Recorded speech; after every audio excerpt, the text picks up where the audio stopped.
If you download data from other sources, sometimes you have to confront the idea that dates as you see them aren't usable in Excel.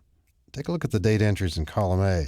It's not even obvious that they're dates, at least at first, until you look at them for a while. The middle part of this, the portion beginning from the third character, is the actual year. So those first three entries are from 2006, then a 2004, 2009, etc. The two numbers to the left would represent the day of the month, and the two numbers on the right, the month of the year. How might we approach this? There's a great built-in feature on the Data tab called Text to Columns. Now, one potential way of using this is to actually split this data into separate columns.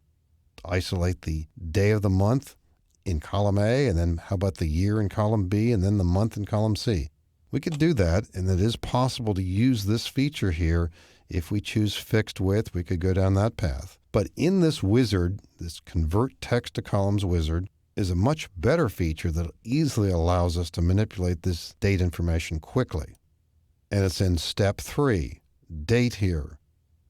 MDY, no, what comes first in our data? On the left-hand side, D for date, then year, then month. Let's make this choice here and finish. That's looking pretty good. Same idea here in column D, text to columns. A different layout here. Let's go right into that third step. Move this over so we can see it. In this case, the year is on the left side, and then the month, and then the day. So it's YMD.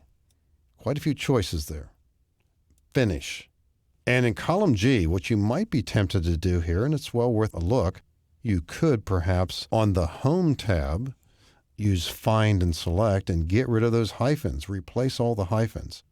The problem you might have here, though, is in examples where you've got a 06, you might not get the leading 0 there, and that's going to pose some other problems. So let's see what we can do with data text to columns. Here, too, we've got some data. And let's jump out and see what we could do here. And you see the preview. Now, from left to right here, just like in column A had originally appeared, we've got day on the left-hand side, then year, then month. What about the hyphens? What's going to happen here? Let's just give this a shot. Now, if this fails, we can always do an undo and try something else. Let's do a finish on this, and what happens? Looks like we're in good shape there as well. Now, it's not to say that this feature always works, but I think you can see in these examples how fast this is, and this can work for thousands of sets of data here, thousands of rows of data, and it just works very smoothly much of the time. Great feature for manipulating data that's not in the form that you want it, date type data in Excel.